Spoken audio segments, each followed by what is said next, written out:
Hello, welcome to a session of engineering mechanics and strength of materials. Which is related to both the subjects. And by me and Sri Lekha, lecturer in mechanical engineering in SRRS Government Polytechnic, Agrahar. Today I would be talking about system of units and forces. So this is the first chapter of engineering mechanics generally, but for we diploma students, the engineering mechanics and strength of materials have been clubbed together, and and this is right now for the C18 scheme students. It is in third semester. The subject code is 18M302C, and the first three chapters consist of engineering mechanics, and the last three chapters consist of uh, strength of materials. So coming to the engineering mechanics, so mechanics. So mechanics is what? Mechanics is nothing but the science which deals with the forces and their effects on the bodies on which they act. So everything to run a machine or to do something, we need a mechanism. So mechanism is nothing but a certain techniques of applying force to move the body. So this entire study is nothing but mechanics. So mechanics is the science which will deal with all the forces and their effects on the body on which they act. Next, so what else are considered in this? So it is completely concentrating on the behavior of the bodies when they are uh, acted upon by certain force. So what happens if certain force is acting on a body? Say it will start showing its resistance, right? So as the force is going on increasing, the resistance also, the resistance offered against this force is also going to increase. So when this force is going on increasing, so what are the behavioral changes present in the body are also studied in the mechanics. So this behavior depends upon the application of the engineering problems which we are dealing. So it is also dealing with all the different laws of mechanics. So like parallelogram law, Varignon's theorem, etc. So what is applied mechanics then? So the applied mechanics is nothing but which deals with the laws of mechanics that are applied to the solution of engineering problems. So applied mechanics is nothing but the application to find out certain solution. So what we are applying, the laws which we are learning in the mechanics. So this is nothing but applied mechanics, which is also called as engineering mechanics. So what are the applications of applied mechanics? So the application of mechanics would be, so the designs of the building, the forces on the columns and walls, and the movement of the vehicles, the functioning of an IC engine. So everything are nothing but applications of the mechanics only. So this engineering mechanics or the applied mechanics is basically divided into two, that is statics and dynamics. And again further, dynamics is further classified into kinetics and kinematics. So statics is nothing but, as you know, static, stationary means rest.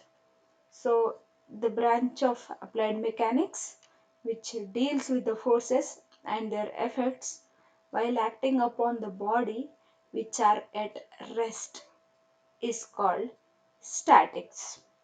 So the study which deals with the forces acting on a body which is in rest is statics.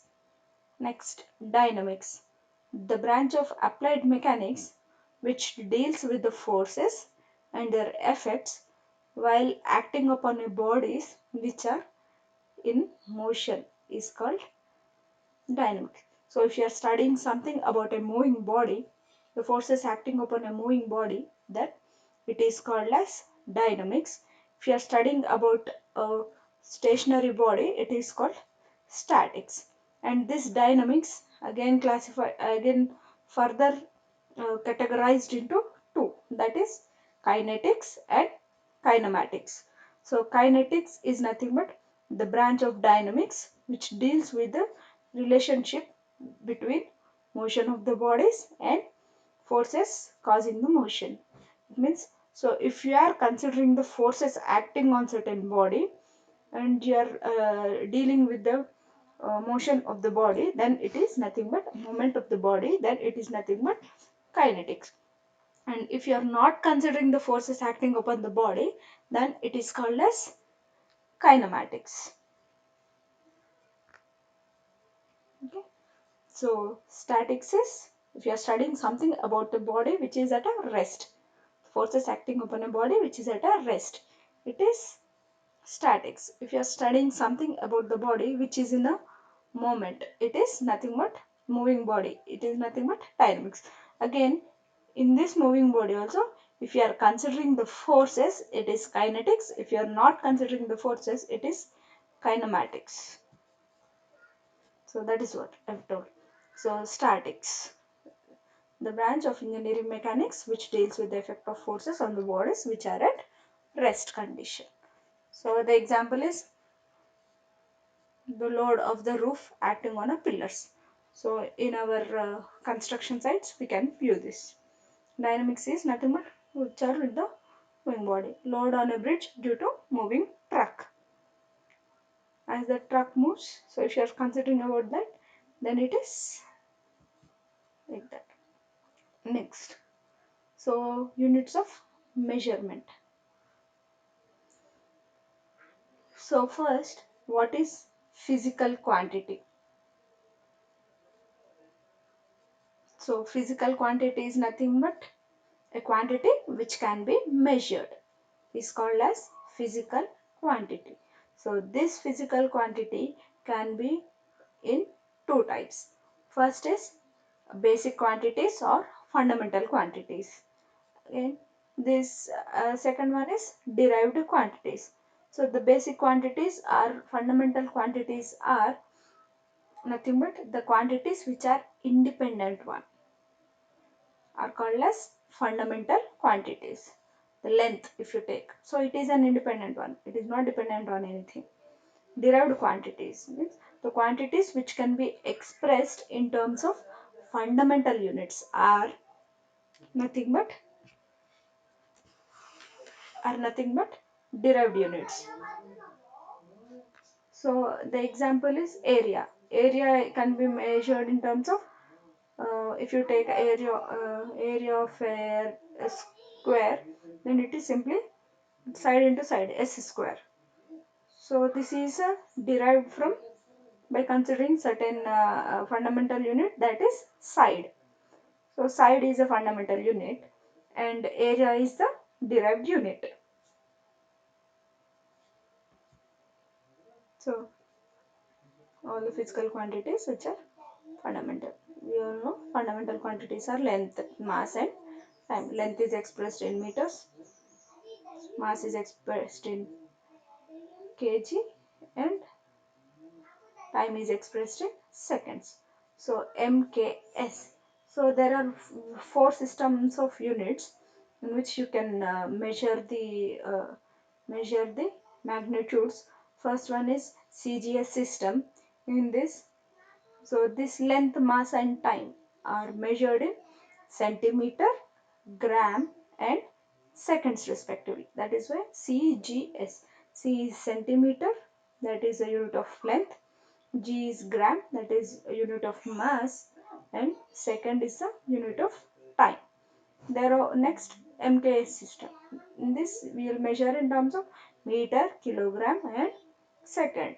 Meter is the unit of length, kilogram is unit of mass and seconds are unit of time.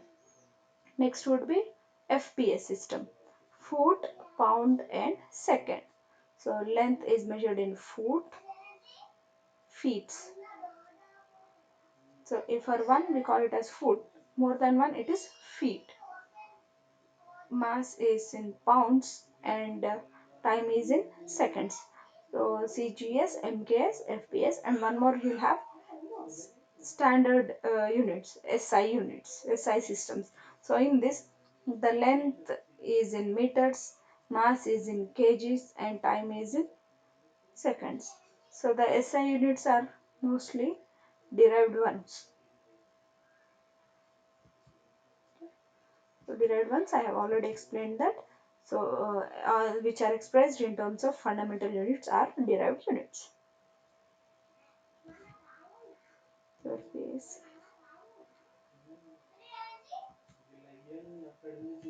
So in this SI units we are dividing again into three classes, that is base units, supplementary units and derived units. So base units are the basic things, those are length, mass, time, current, temperature, luminous intensity, the amount of substance. So those are all base units. The basic units for measuring length is meters, mass is kg and time is seconds. Electric current is amperes. Absolute temperature is Kelvin and the luminous intensity is in candela and the amount of substance is in moles. Next, supplementary substances. So these are supplementary. It's already we have learned. So plane angle is measured in radians. Solid angle is measured in steradians. Next, derived ones. So area, it is measured in meter square. So length into length. Meter is a fundamental unit. We are deriving from meter into meter. Similarly, volume, it is meter cube. Density is kg per meter cube. So kg is a fundamental unit, that is mass and meter cube. So meter is also a fundamental unit. And velocity is measured in meters per second. So force is measured in Newton. So Newton is nothing but kg meter square kg meters per second square. And power is measured in watts. Watt is nothing but joule per second. Next, force. So force is nothing but the force is simply a pull or a push. So this force is an agency with either changes or tends to change the state of a state of rest of uniform motion of a body. Force is a vector. Force is a vector quantity. That means it can be measured both in it can be measured in magnitude and also it will have certain direction. So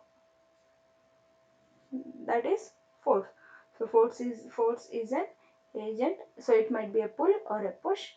It is an agent which changes or tends to change the body which is in a rest position or on a uniform position, uniform motion. So the characteristics of a force. So characteristic of force can be of four, that is magnitude, direction, nature of force or sense and point of application. Let us take example for these four. Say magnitude of force. So magnitude of force is nothing the quantity of the force is called its magnitude.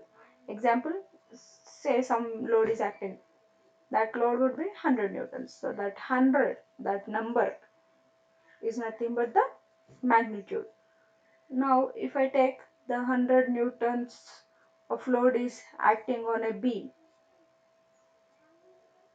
at an angle of 40 degrees with the horizontal. Now, so if that angle of 40 degrees is nothing but it is indicating the direction of the load. So direction of the force gives in what way, in which angle that force is acting on particular body. And sense of force is nothing but the line of action. It is nothing but, so you're indicating the force with certain uh, arrow. So this arrowhead denotes that force is acting towards that arrow, towards that. So this line of action or sense of force is nothing but the way in which the force is acting along the line of action, whether the force is pull or a push.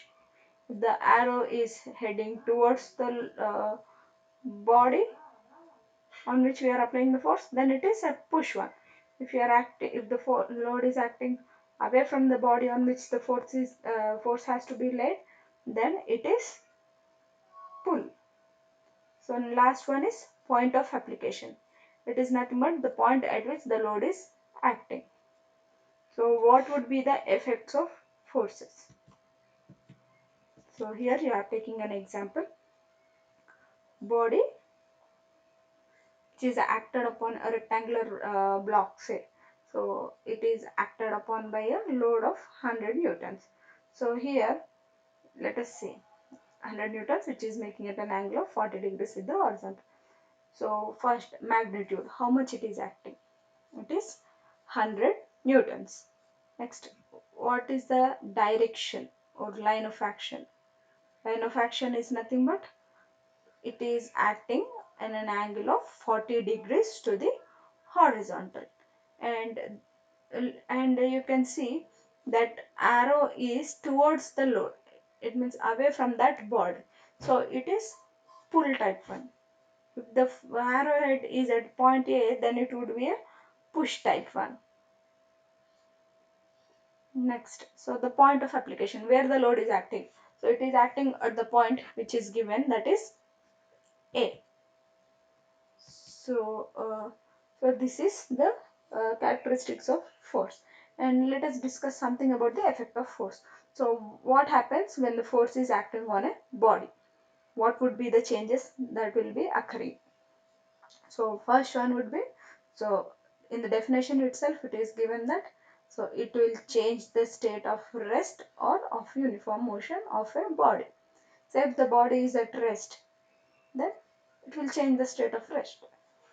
Say if a body is there, I'm pushing it, it will displace from some point to the another point. Similarly, if it is moving, so it will change the state from that uniform moment.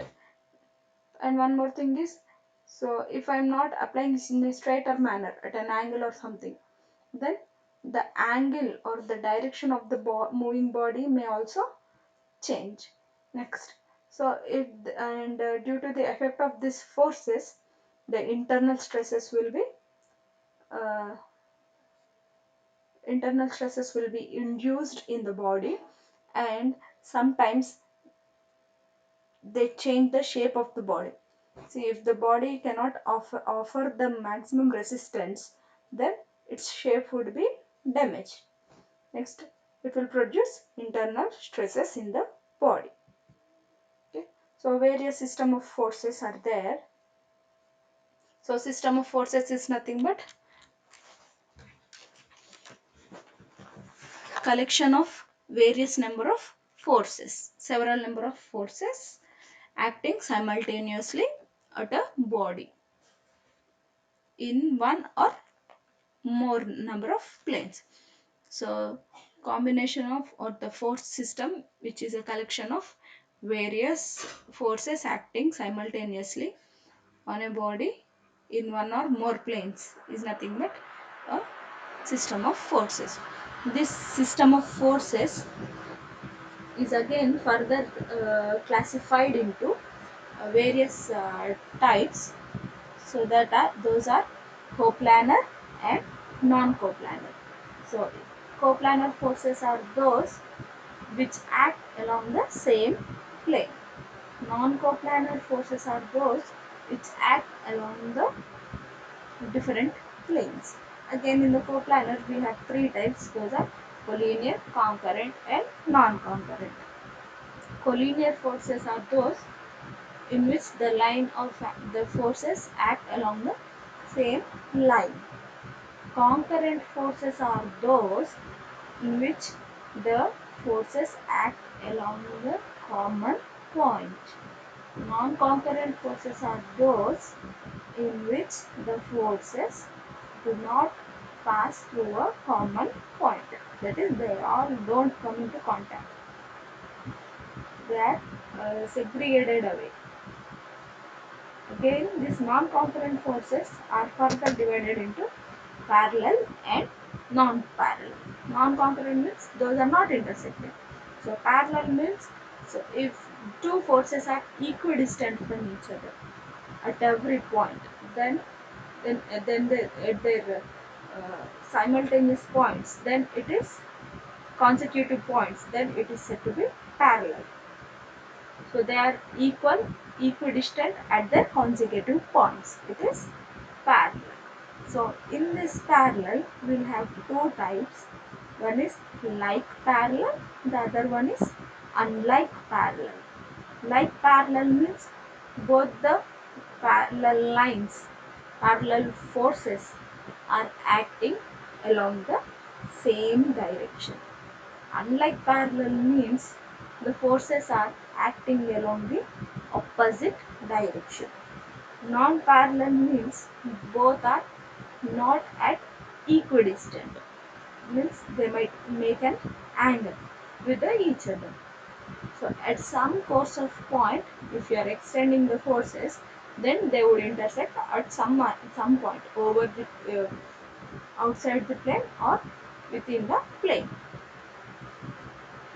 So coming to the non-coplanar. Non-coplanar are nothing but the forces are present in the different planes. So in this we have again two types, parallel and non-parallel. Again we have discussed parallel is nothing but the consecutive points on the lines of forces are equidistant from each other. Non-parallel means those are not equidistant. The forces are not equidistant at their consecutive points. So here, coplanar force. So forces whose line of action lie in the same plane. So you can see F1 and F2 and R is the resultant. Three forces are acting. So all the forces are acting along the vertical plane. So all the three forces are in the same plane. Next. So for this, the resultant of the force can be, say, F1 and F2 are the two forces. So in the coplanar system, then the resultant force would be R is equal to F1 plus F2. Similarly, if these two forces are acting, if F1 is acting downwards and F2 is acting upwards, then resultant will be R is equal to F1 minus F2 or F2 minus F1. The difference will be taken as the resultant. Next, non-coplanar forces. The forces, those whose line of action does not lie in the same plane. So here you can see various forces are there, P, Q, R, S, T, U. So three types of forces are there.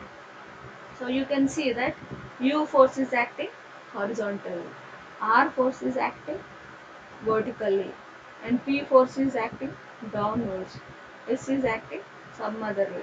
So all the forces are not lying in the same plane. So R is acting on the above base, on the base. U is acting on the right hand side. Q is acting on the left hand side. S is acting on the bottom view. So like that, we are having different the forces acting on the different planes. Next. So these coplanar forces are subdivided into three. Those are collinear, non-concurrent and non-concurrent. Non-concurrent again further divided into parallel and non-parallel.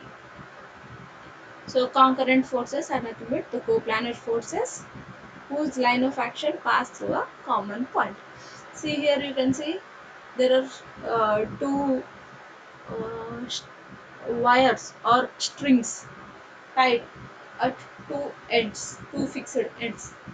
So let T1 is the tension in first wire and T2 is the tension in second wire. So these two wires are carrying certain load. They are tied to a certain load W. So as you know, the load always acts towards the bottom, downwards. Weight acts always downwards. So these three coplanar forces are acting through a common point, that is nothing but at the intersection point. So now to find any resultant for this kind of things, so for this we'll find like we will make use of Lamis theorem, or simply we can say in sine rule we make use. So like that we can find the loads or the tensions in the springs. Next, collinear forces. So collinear forces are nothing but the forces which have same line of action. Now in this you can see there are three forces in the first case, F1, F2 and F3, which are acting along the same direction. So in this case the resultant will be like R is equal to F1 plus F2 plus F3. Now in the second force, so you are having two forces heading towards left side and one force towards right side.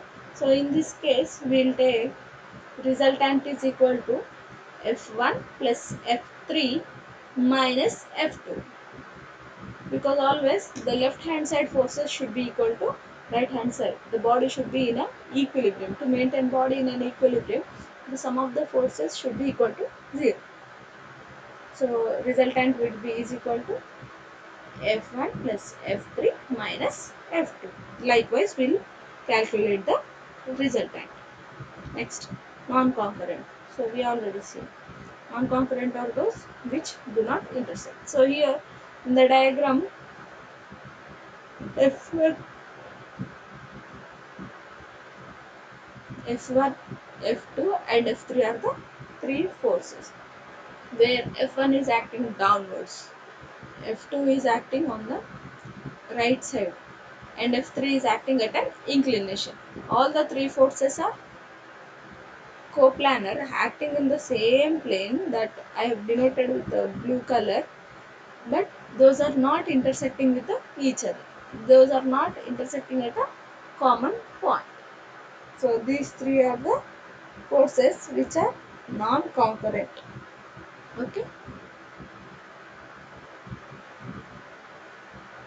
So coplanar parallel forces. So these forces, all three forces are acting along the same plane. And if you see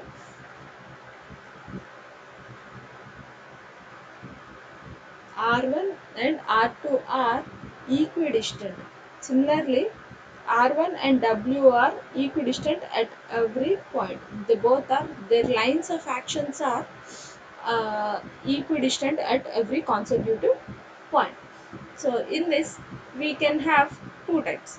So if you see R1 and R2 are acting upwards, so they are called as like parallel forces, because their directions are also towards the upper side. Next, if you consider R1 and W, those two can be called as unlike parallel forces, because their directions are in the direction of their line of action of forces are in opposite.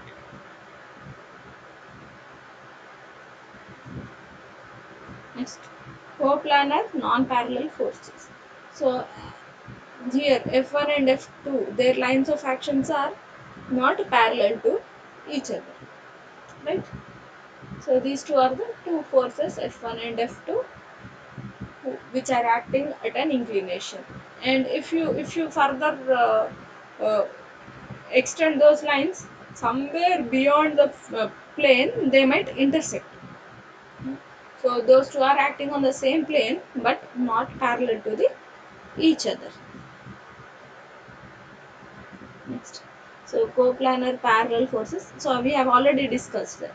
Coplanar parallel forces can be divided into further. Those are like parallel and unlike parallel. So you can see in this, in coplanar like parallel system, the line of action is lying in the same plane, and every line is parallel to the each other, having the same sense and having the same direction. That is why these are called as parallel forces. So F1, F2 and F3, F4, all the four forces are acting downwards only. Next, coplanar unlike parallel forces. So in this, the line of action of the forces are acting in the same plane. They are parallel to each other, but they are acting in opposite directions. And one is F1 is acting downwards and F2 is acting upwards. That is why they are called as unlike parallel forces. Next, coming to the non-coplanar system of forces. Say if the line of action of the forces of the system does not lie in the same plane, they are said to be non-coplanar system of forces. Means the forces are not acting in the same plane. Non-coplanar. Coplanar is same plane, not acting in the same plane. So this is all the presentation for today. So we have discussed today. So in this class we discussed about mechanics and the application of mechanics and engineering mechanics. What is the use of the engineering mechanics? Where do we apply this engineering mechanics? And what are the various studies those are included in mechanics, such as statistics, dynamics, kinematics, kinetics. And then we have discussed what is a physical quantity and what are the fundamental quantities and what are derived quantities, and what are the units of quantities, what are the four types of units of quantities. We have discussed MKS system, CGS system, SI system, FPS system. And after that we have discussed what is a force. So again, force, what are the characteristics of force, and what is the nature of force, and when the force acts, what happens to the body, what are the various cases that will occur when the force is acting on a body. And then we have discussed system of forces and various types of forces, like the forces, system of forces, both into coplanar and non-coplanar. Again, in coplanar we have discussed collinear, concurrent, non-concurrent, parallel, non-parallel. Again, in the parallel we have discussed like parallel, unlike parallel. Again, in non-coplanar system we have discussed collinear, concurrent, non-concurrent. So all these we have discussed for today in this session. I hope you have understood everything. Uh, so just go through the slides to have more better understanding. So this is all for now. Thank you.